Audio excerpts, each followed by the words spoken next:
İyi günler arkadaşlar. Kanalımıza hoş geldiniz.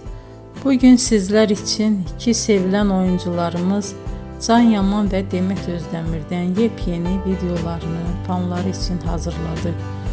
Onlar Erkenci Kuş dizisinde rol almış ve sevgili olmuştular ve bir süre sonra yollarını ayırdılar. Biz onları birbirine çok yakıştırıyoruz ve onların en güzel videolarını fanları için hazırladık. Arkadaşlar, emeğinize saygı olarak yorum yazıp abone olmanızı diliyorum. Herkese iyi günler. Hoşça kalın.